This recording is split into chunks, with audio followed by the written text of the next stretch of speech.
There's something about starting a trip before sunrise. Bags packed, shoes on, heart wide open. We left Panipat by road, headed towards Jaipur, a city I've crossed before, but never quite like this. For me, it wasn't about just chasing sights, I was looking for stories. And somehow, between the roads we took and the moments we lived, Jaipur gave me exactly that.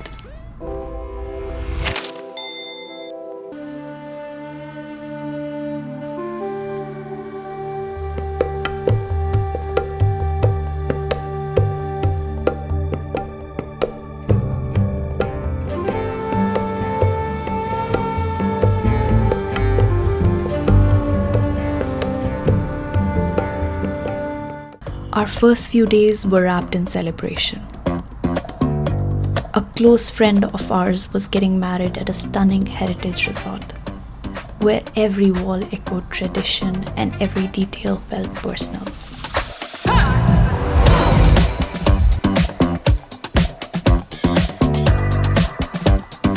There were games, colors, dancing under the stars, and moments where it felt a little bit like stepping into a royal past.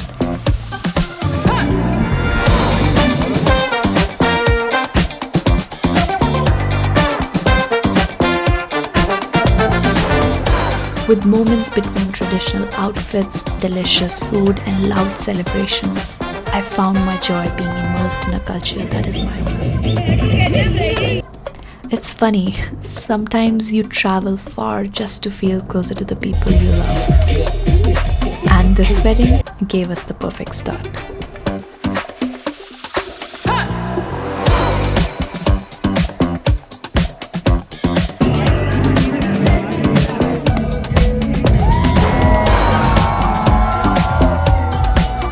Jaipur breathes history, even in its chaos. We wandered through old streets, and there it was, Hawa Mahal.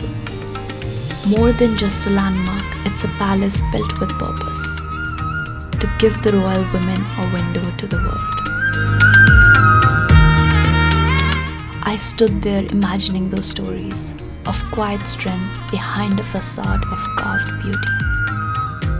Just outside, the streets buzzed with modern life. Honking rickshaws, shopkeepers calling out, and every corner bursting with color. Some cities whisper their stories, Jaipur sings them aloud. I was lucky enough to see Hawa Mahal's beauty during the day as well as night, and it was magnificent.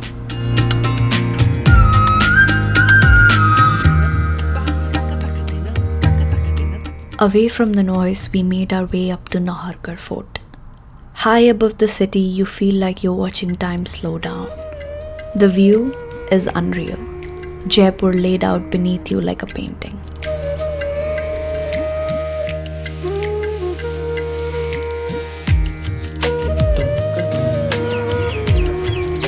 But it's not just the view. It's the stillness in the stones, the echo of footsteps that once walked those halls.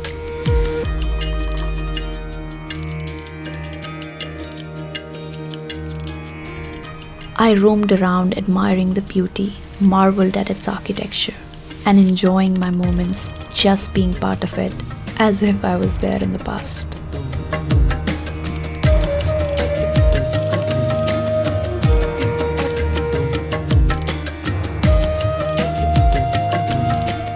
I always say, the older the place, the more it remembers. And here I felt that, quietly, deeply.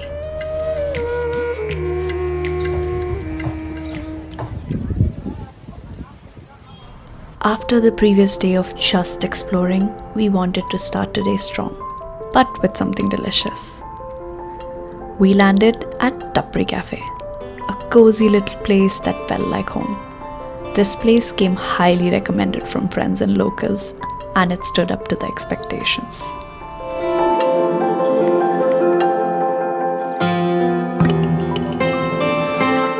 From save puris, samosa, vada pav to Bombay sandwich, we tried it all, and it was the perfect morning crunch.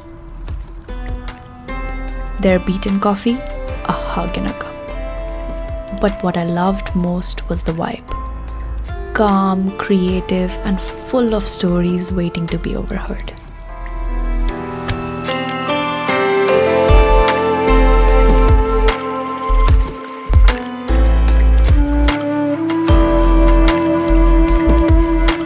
They even had artisan stores just as you enter. Jaipur really doesn't miss a detail. We had plans to explore Amer Fort, but sometimes travel doesn't go as planned.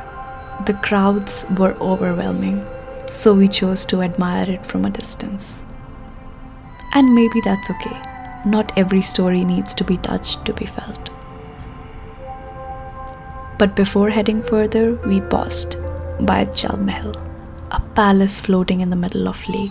It almost felt surreal. You can't visit it up close anymore or dine in at the restaurant, which is sad, but even from afar, it holds a kind of stillness, like it's guarding secrets beneath the surface.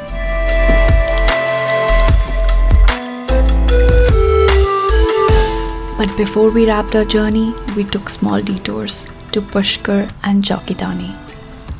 Just glimpses for now, but those moments are chapters of their own. I'll be sharing those stories soon because what we found there was different. Spiritual, soulful, and filled with raw tradition.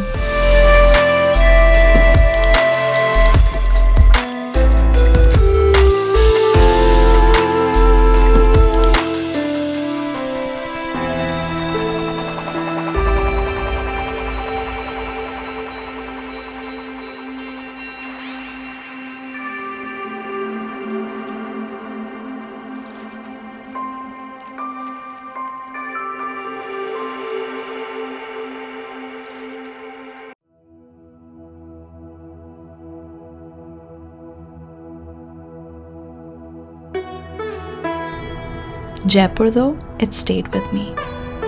It reminded me that places don't just exist to be seen, they exist to make us feel, remember, and reflect.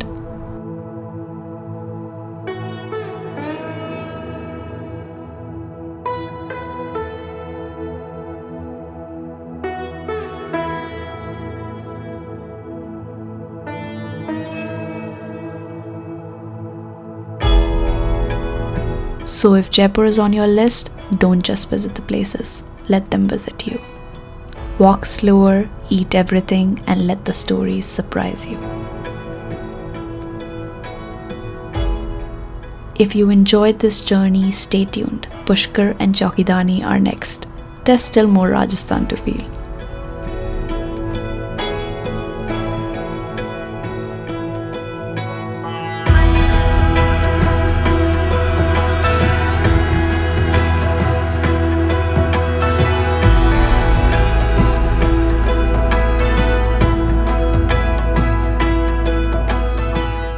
If you haven't already, hit the subscribe button below. See you in the next video. Ciao!